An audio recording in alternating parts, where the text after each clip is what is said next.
சுமோவின் குட்டி ஸ்டோரி எலி சிங்கம். வாங்க பார்க்கலாம்.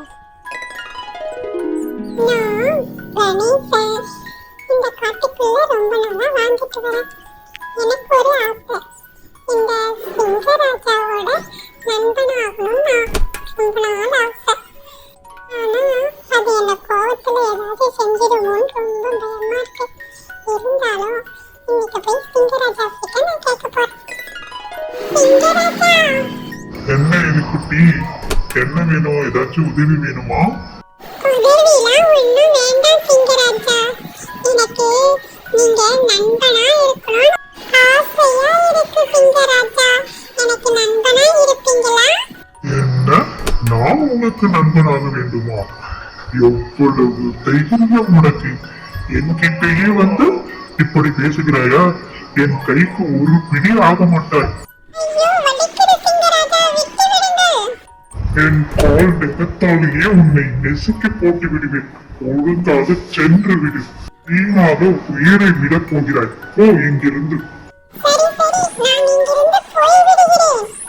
இந்த சிங்கராஜா வாயிலேயே சொல்லியிருக்கலாம், இப்படி என் முதுகை பஞ்சராகி விட்டதே. இனி இது பக்கமே திரும்பக்கூடாது. அம்மா, வலிக்குது. நான் இருக்கும் பக்கம் திரும்பி விடாதே. எனக்கு கோபம் இன்னும் அதிகமாகிவிடும். என்ன, சரியா? சரி சரி, வரமாட்டேன் இனிமேல். இந்த சின்ன எலி நம்மளை இப்படி கோபப்படுத்தி விட்டது. சரி, கொஞ்ச தூரம் காட்டுக்குள்ளேயே நடமாடி விட்டு வருவோம். ஐயோ, இந்த மாடுக்கு விரிச்ச வலையில் நாம் வந்து இப்படி மாட்டிக்கொண்டு விட்டோமே, என்ன செய்வது? தூரத்தில் வேடன் ஒருவன் வர வந்து கொண்டிருக்கிறானே, அவன் என்னை பார்த்து விட்டால் அவ்வளவுதான், என் கதை முடிந்தது. அதோடு நான் என்ன செய்வது?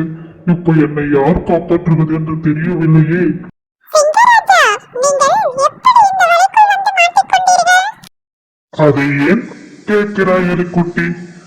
நான் ஏதோ ஒரு யோசனையில் வந்து அந்த மானுக்கு விரித்த வலையில் நான் மாட்டிக்கொண்டேன். சரி, கவலைப்படாதீர்கள். இன்னும் சற்று நேரத்தில் நான் உங்களை இந்த வலைக்குள் இருந்து விடுவித்து விடுகிறேன். சரியா? சரி, சீக்கிரம் எலிக்குட்டி, அங்கு வேடன் வர வந்து கொண்டிருக்கிறான். சரி சரி, கவலைப்படாதீர்கள் சிங்கராஜா. இன்னும் சிறிது நேரம்தான், முடிந்துவிடும். அவ்வளவுதான் சிங்கராஜா, தலையை துண்டாக்கி விட்டேன். வாருங்கள், அந்த வேடன் வருவதற்குள் நாம் இங்கிருந்து சென்று விடலாம். அதோ அவன் நம்மளை நெருங்கி விட்டான். வாருங்கள், சென்று விடலாம். மிகவும் நன்றி எலிக்குட்டி. நீ மட்டும் சரியான நேரத்தில் வரவில்லை என்றால் என் நிலைமை என்னவாயிருக்கும் என்று என்னாலேயே சொல்ல முடியவில்லை. இதெல்லாம் ஒன்றுமில்லை சிங்கராஜா, என்னால் முடிந்த சிறு உதவி, அவ்வளவுதான். சரி எலிக்குட்டி, நான் உன்னிடம் மன்னிப்பு கேட்டுக்கொள்கிறேன். யாரையும் அவர்களின் உருவத்தை வைத்து குறைவாக எடை போடக்கூடாது. யாராக இருந்தாலும் அவரவர்களுக்கு என்று ஒரு தனி திறமை இருக்கும் என்பதை நான் உணர்ந்து விட்டேன். இனிமேல் நீதான் என் உயிர் தோழன், சரியா? மிகவும் நன்றி சிங்கராஜா. நண்பர்களே, நீங்களும் யாரையும் குறைவாக நினைக்காதீர்கள். எல்லாருக்கும் ஒரு தனித்திறமை இருக்கிறது என்பதை உணர்ந்து மற்றவர்களுடைய உணர்வுகளுக்கு மரியாதை கொடுங்கள். இந்த கதை உங்களுக்கு பிடிச்சிருந்தா லைக் அண்ட் சப்ஸ்கிரைப் பண்ணுங்க, மறக்காம கமெண்ட் பண்ணுங்க.